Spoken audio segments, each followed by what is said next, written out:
Hoje nós queremos dar continuidade ao estudo da carta de Gálatas. Abra sua Bíblia em Gálatas, no capítulo 1, a partir do versículo 10.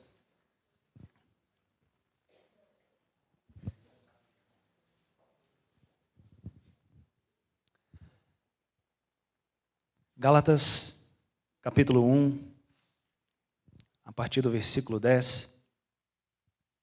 Diz assim: Acaso busco eu agora a aprovação dos homens ou a de Deus? Ou estou tentando agradar a homens? Se ainda estivesse procurando agradar a homens, não seria servo de Cristo. Irmãos, quero que saibam que o evangelho por mim anunciado não é de origem humana. Não recebi de pessoa alguma, nem me foi ensinado. Ao contrário, eu recebi de Jesus Cristo por revelação. Vocês ouviram qual foi o meu procedimento no judaísmo? Como perseguia com violência a igreja de Deus, procurando destruí-la. No judaísmo, eu superava a maioria dos judeus da minha idade e era extremamente zeloso das tradições dos meus antepassados. Mas Deus me separou desde o ventre materno e me chamou por sua graça, quando lhe agradou revelar o seu Filho em mim, para que eu o anunciasse entre os gentios. Não consultei pessoa alguma. Tampouco subi a Jerusalém para ver os que já eram apóstolos antes de mim, mas de imediato parti para a Arábia e voltei outra vez a Damasco. Depois de 3 anos, subi a Jerusalém para conhecer Pedro pessoalmente e estive com ele 15 dias. Não vi nenhum dos outros apóstolos, a não ser Tiago, irmão do Senhor. Quanto ao que lhes escrevo, afirmo diante de Deus que não minto. A seguir, fui para as regiões da Síria e da Cilícia. Eu não era pessoalmente conhecido pelas igrejas da Judéia que estão em Cristo. Apenas ouviam dizer: aquele que antes nos perseguia, agora está anunciando a fé que outrora procurava destruir. E glorificavam a Deus por minha causa. Você se lembra do seu batismo? Mais exatamente, você se lembra do testemunho que você deu no seu batismo? Provavelmente você falou da sua vida antes de Jesus, falou do momento da sua conversão e talvez falou dos compromissos que você estava assumindo diante de Cristo. É exatamente isso que Paulo está fazendo aqui. Paulo está dando o seu testemunho pessoal. Mas por quê? Eu me fiz essa pergunta. Por que gastar tempo, ou parte da carta, falando do que ele fazia de ruim, ao invés de ir diretamente para o Evangelho e esclarecer pontos do Evangelho que estavam sendo distorcidos, pervertidos? E a pergunta é, a resposta é não porque ele está se recomendando, não porque ele está querendo chamar atenção para si, mas Paulo está precisando esclarecer algumas coisas a seu respeito. Porque as mesmas pessoas que estavam pervertendo o Evangelho, essas mesmas pessoas estavam levantando calúnias e difamações sobre ele para desacreditá-lo. E é sempre assim. Toda vez que alguém quer desacreditar o outro, parece que primeiro precisa distorcer a imagem daquela pessoa. Destruir a imagem daquela pessoa, para que outros possam acreditar nele. E toda vez que o Evangelho é pregado, as pessoas precisam, parece que, distorcer imagens de homens de Deus para desacreditar este Evangelho. E muitas vezes nem precisa, não é verdade? Porque muitas pessoas, muitos homens de Deus, ou que se dizem homens de Deus, muitas vezes acabam prejudicando a sua própria imagem, se envolvendo com coisas que não agradam ao Senhor. Mas Paulo faz isso, ele vai em primeiro lugar em defesa da sua integridade nesse testemunho. Jesus já falou, suspeitas e desconfianças contra missionários, pastores e líderes são quase que normais. Em Mateus capítulo 5, Jesus fala que sofreremos calúnias e difamações em seu nome. E quando eu falo nós, eu estou me referindo a você também. Será muitas vezes caluniado, difamado em nome de Cristo. E essas calúnias, elas se prendiam em todo lugar aos calcanhares de Paulo. E parece que já lá nas igrejas, na Galácia, muitas pessoas já tinham comprado essa ideia distorcida do apóstolo, de tal forma que o Evangelho estava naufragando, ou corria o perigo de naufragar. A calúnia, amados irmãos, é algo terrível. Falar mal de alguém, difamar alguém é pecado, porque é mentira, e Deus odeia a mentira. A esposa do pastor Quintino, ela postou um vídeo recentemente, onde uma pastora está contando a história de uma igreja onde um pastor, durante um culto, uma mulher disse: eu preciso contar o meu pecado para a igreja, eu preciso contar o meu pecado. E ela pega o microfone e diz: eu sou amante do pastor. Vocês já imaginam o que aconteceu com a igreja, né? Aquele burburinho, aquela falação, a esposa do pastor passando mal, tendo que ser levada para fora da igreja. E depois sendo colocada numa sala junto com esta mulher, e a mulher fala: eu vou provar que eu sou amante do seu marido. Eu conheço os detalhes do corpo dele que só você conhece também. Eles casaram virgens.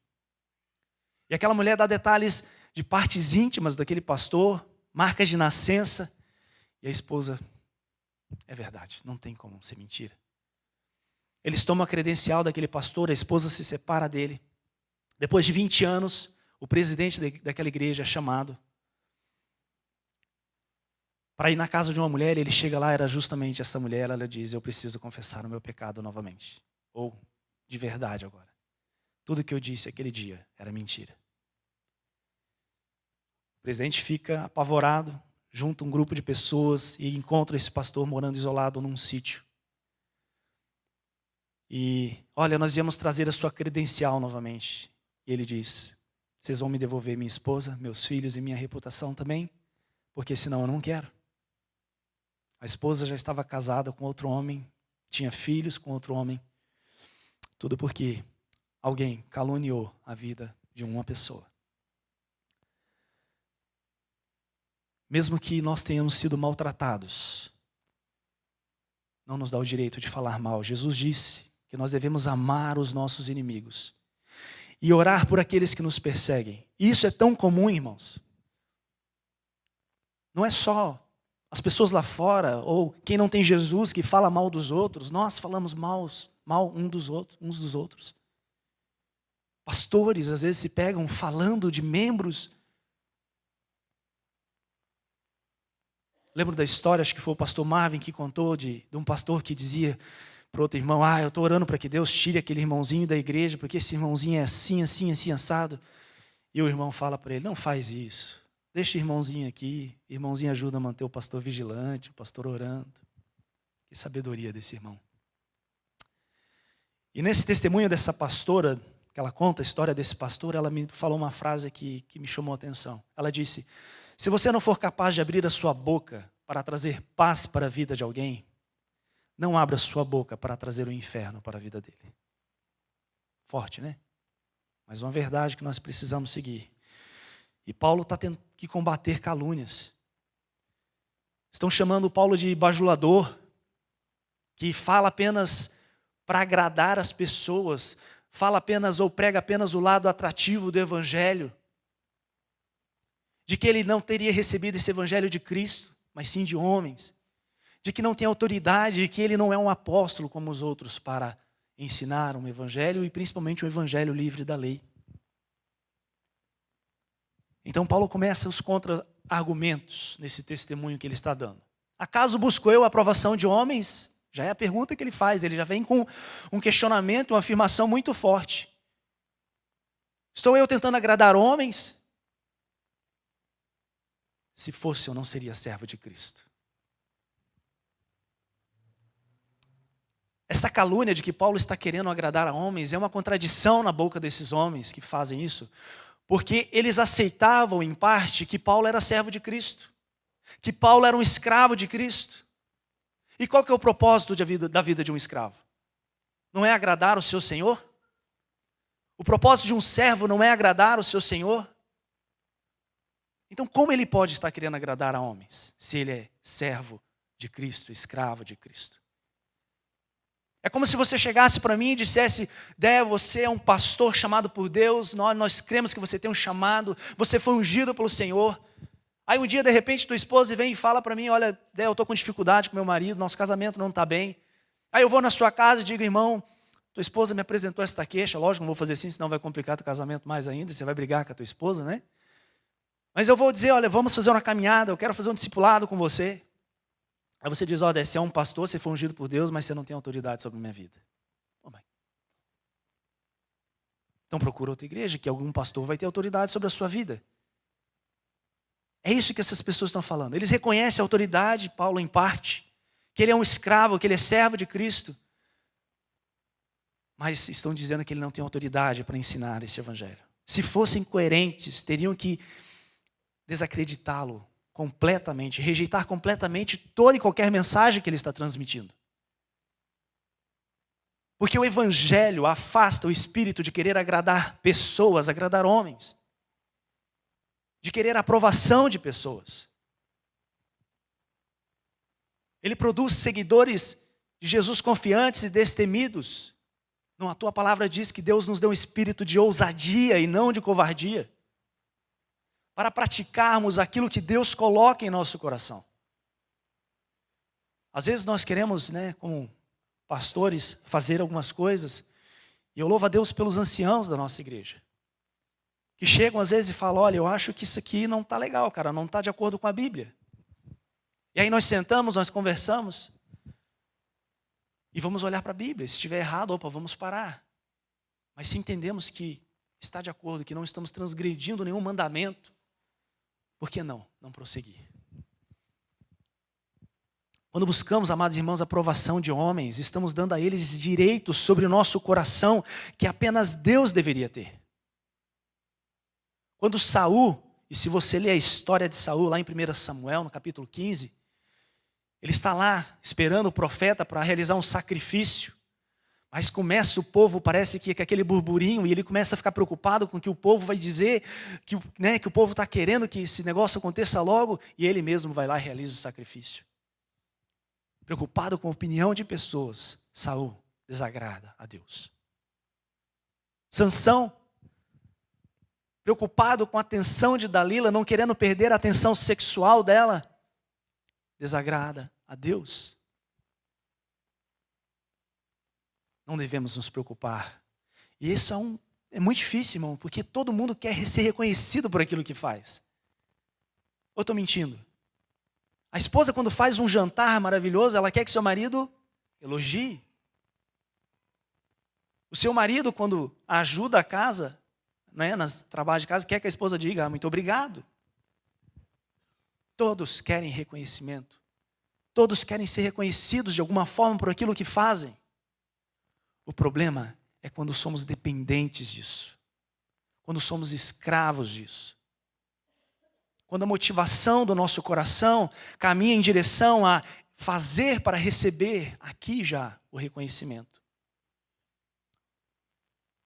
E a grandeza e a surpreendente graça, ela revela que nós não precisamos nos preocupar com a aprovação de Deus.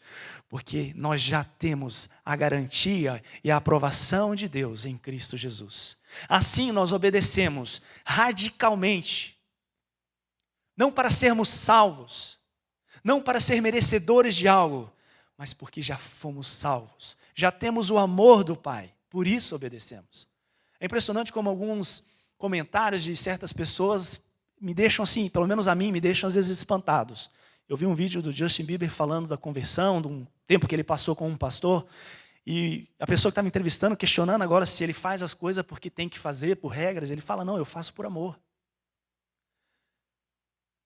Eu amo minha namorada.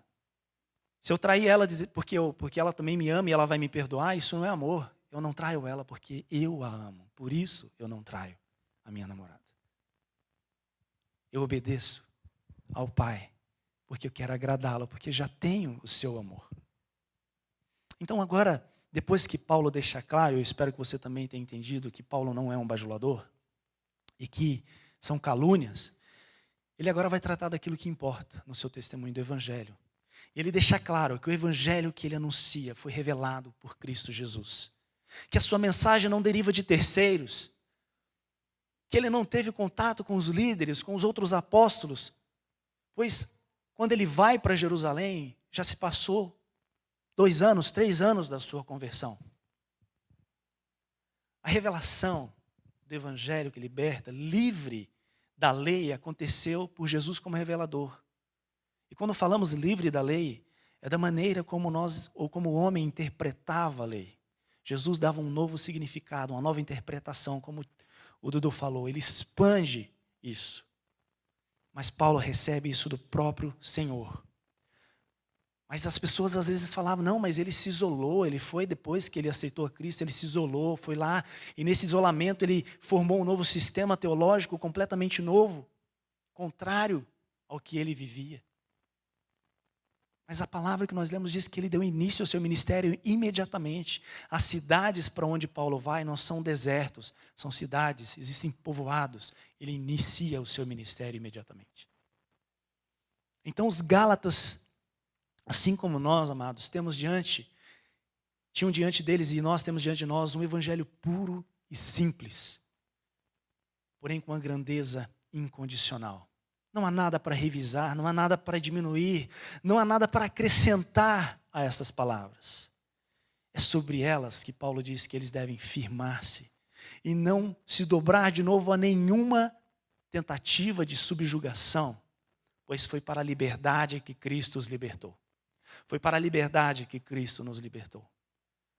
E a palavra diz, não usem a liberdade para dar ocasião ao pecado, mas sirvam uns aos outros.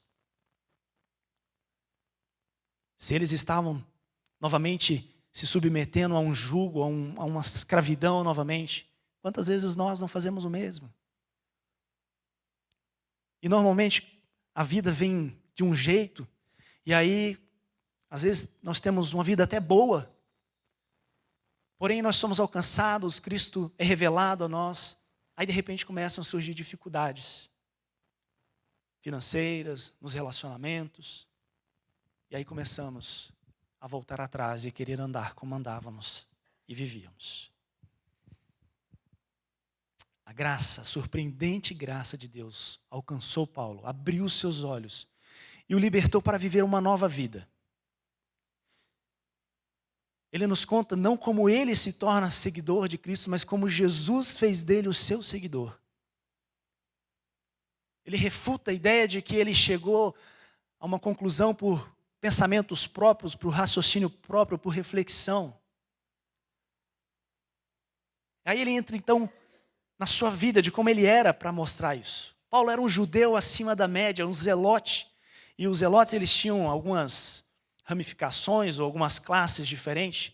Gamaliel, que era o que ensinou, o mestre de Paulo, ele era de uma classe mais, vamos dizer assim, da paz, Era o cara da paz. Tanto que quando os apóstolos foram presos e eles estão julgando os apóstolos, ele é o que diz, olha, deixem esses homens irem. Se o que deles procede for de Deus, procede de Deus, vocês se acharão lutando contra Deus. Ele é o cara da paz. Olha, não vamos fazer isso, não vamos condenar os caras. Paulo se afasta de Gamaliel e vai para uma ala mais radical. Uma ala que chega a usar de violência para preservar a lei. A partir do seu judaísmo, então, ele tem que condenar Jesus, ele tem que condenar os discípulos de Cristo, ele tem que perseguir a igreja, queimando, aprisionando, encarcerando, torturando as pessoas para que elas neguem a sua fé, até o dia que ele segue os fugitivos até Damasco. E essa é uma afirmação, amados irmãos, que não tem como duvidar. O Novo Testamento afirma, Paulo era perseguidor da igreja e dos seguidores de Jesus. Em nenhum momento a palavra de Deus descreve Paulo como impressionado pelo testemunho dos cristãos, que eram queridos. A demonstração de fé e segurança dos mártires em nenhum momento causou a ele algum tipo de impacto, ou deixou ele comovido. A palavra não descreve isso. No pretenso serviço a Deus, ele perseguiu a igreja de Deus. Ele se revela como um antagonista implacável do evangelho, um fariseu de puro sangue, cumpridor de tradições. E naquela época, acho que acredito ainda hoje, além da Torá existia a chamada Halaká, que eram umas normas ou regras do cotidiano do judeu. E esse grupo radical, ele dizia que quem ama a lei de Moisés também cumpre a Halaká, também segue essas regras do dia a dia. Você vê como que Paulo era extremo em comparação à lei. Por isso ele fala que ele era acima da média em comparação aos outros. Então, se existia alguma evolução na vida de Paulo, no caráter de Paulo nesse sentido, era uma evolução para longe do cristianismo e não para próximo do cristianismo. Por isso, a sua conversão é uma experiência forte de que ele teve um encontro pessoal com Jesus, que Cristo o instruiu pessoalmente. Ele não passou por sonho, por transe. Cristo estava lá no tempo e no espaço. Até os homens que acompanhavam Paulo sentiram e reconheceram a presença de Cristo. Você pode ver isso em Atos capítulo 9. De modo que Paulo se torna apóstolo de Cristo como os outros. E a sua conversão mostra que a conversão vem acompanhada do chamado de servir. De perseguidor da igreja, ele não se torna apenas agora um membro da igreja, oh beleza, agora eu vou sentar com os caras lá, vou ouvir a pregação dos apóstolos. Não. Ele deixa suas ambições pessoais de lado, em segundo plano, e se envolve com a igreja do Senhor. Começa a participar, começa a servir. Tudo isso sem nenhuma preparação por parte de Paulo. Ele deixa claro, no tempo que aprouve, Deus lhe chamou. Esse é o nosso Deus, irmãos, Ele chama à existência aqueles que estão mortos. Foi assim comigo, foi com você, nós estávamos mortos em nossas transgressões e pecados, como diz a palavra, mas fomos chamados por Deus, Ele traz à existência aquilo que está morto. Deus chama Paulo. Ele não apenas foi salvo, mas também chamado para servir. E aí ele olha para trás, e olhando para trás, ele consegue reconhecer a graça e a soberania de Deus, que estiver atuando na sua vida muito antes da sua conversão.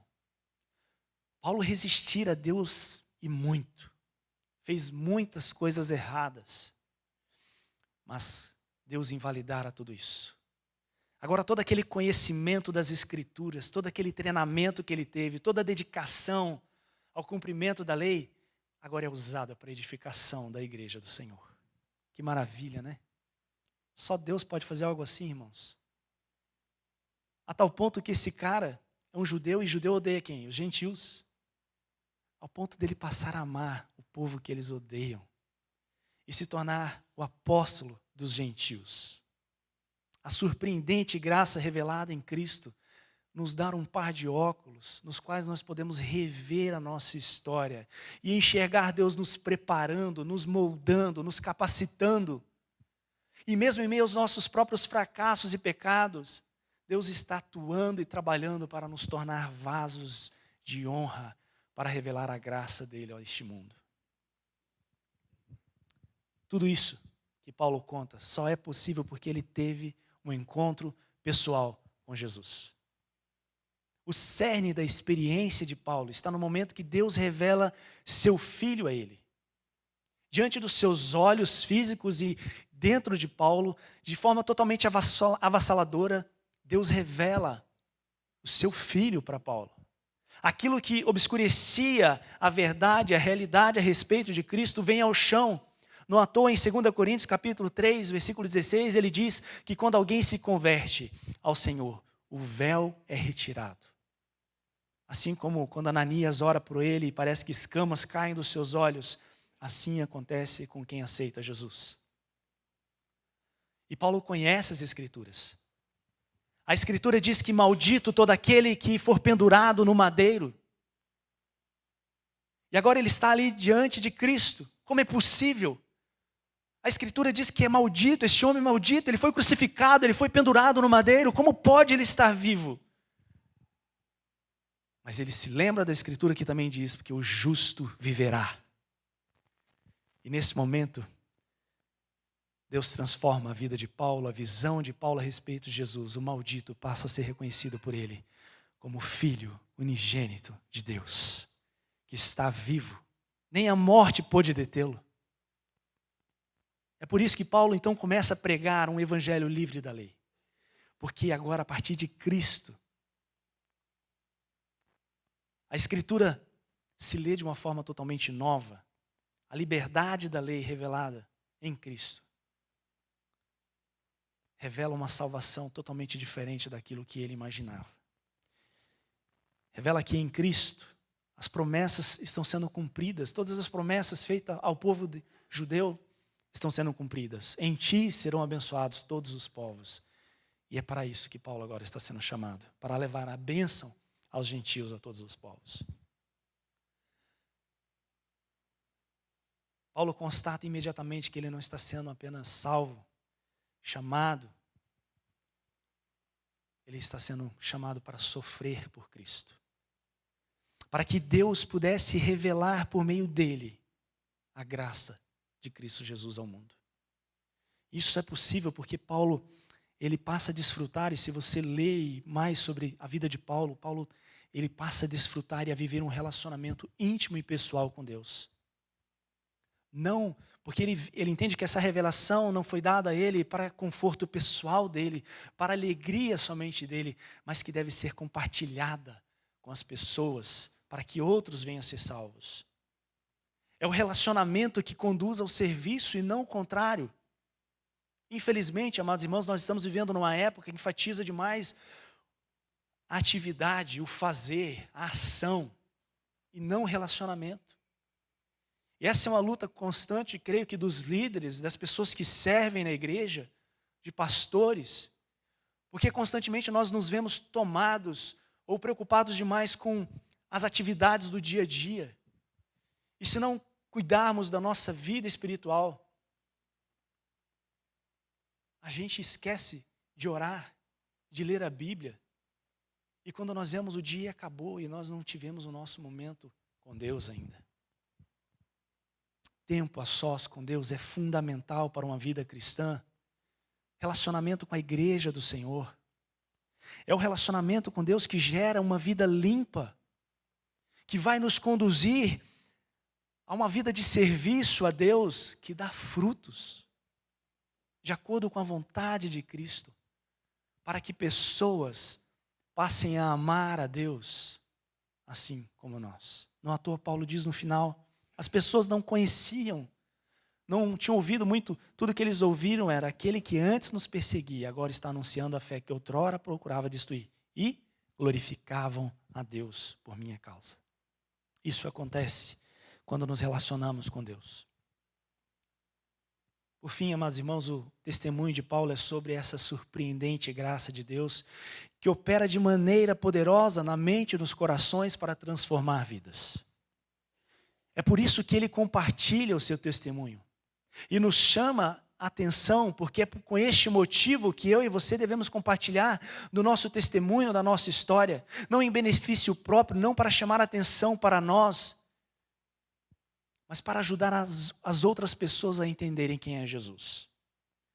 Pois não importa quão bom você seja, não importa quão grande seja o seu desempenho, não importa quão grande seja a sua moral, a sua religiosidade, nada disso importa. A salvação é somente pela graça. Paulo é o exemplo de que ninguém é tão bom que não precise da graça de Deus. Porém, ninguém também é tão ruim que não possa recebê-la. E assim ele caminha e ele diz, deixando as coisas que ficaram para trás, prossigo para o alvo, com os olhos fixos em Jesus, autor e consumador da nossa fé. Que assim nós possamos também, irmãos. O nosso passado não nos condena mais. Vamos olhar para frente, porque a graça nos foi revelada. Fomos libertos, fomos salvos, para que por meio de nós, as outras pessoas possam conhecer da graça de Deus também. Amém?